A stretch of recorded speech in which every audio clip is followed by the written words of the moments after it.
नौजवानों का कत्लेआम जारी है। काबिज फोर्सेज ने तराल के मकाम पर एक और घर को धमाका खेज मवाद से उड़ा दिया। पुरतशद्दुद वाक़यात में इजाफे के साथ नाम नेहाद जमहूरियत का ड्रामा भी फ्लॉप हो गया। भारत की हुक्मरान जमात बीजेपी ने कठपुतली हुकूमत से अलहदगी का ऐलान कर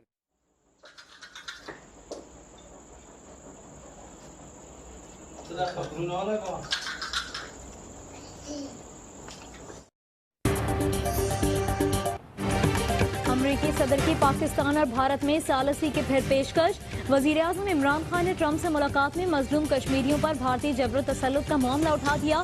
कहा, खित्ते को जंग की आग से बचाने के लिए अमरीका की तरफ देख रहे हैं।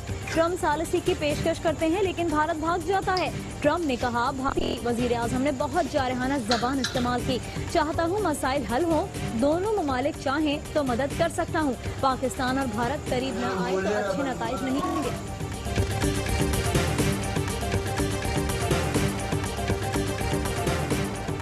मकबूजा कश्मीर के 80 लाख आवाम कैद हैं। भारतीय हुकूमत RSS के एजेंडे पर चल रही है, इसीलिए सदर ट्रंप से सालिसी के लिए कहा। वजीर आजम इमरान खान का think tank council for foreign relation से खिताब। कहा, पुलवामा पर सुध मांगे तो भारत ने हम पर बमबारी कर दी।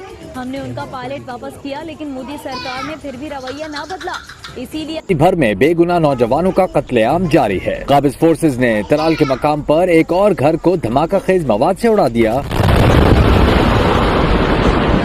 पुरतशद्दुद वाक़यात में इजाफे के साथ नाम नेहाद जमहूरियत का ड्रामा भी फ्लॉप हो गया। भारत की हुक्मरान जमात भी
अल्लाह दे खैर की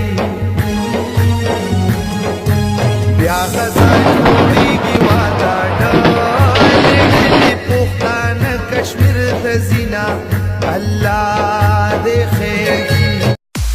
सब्सक्राइब स्वाट टीवी।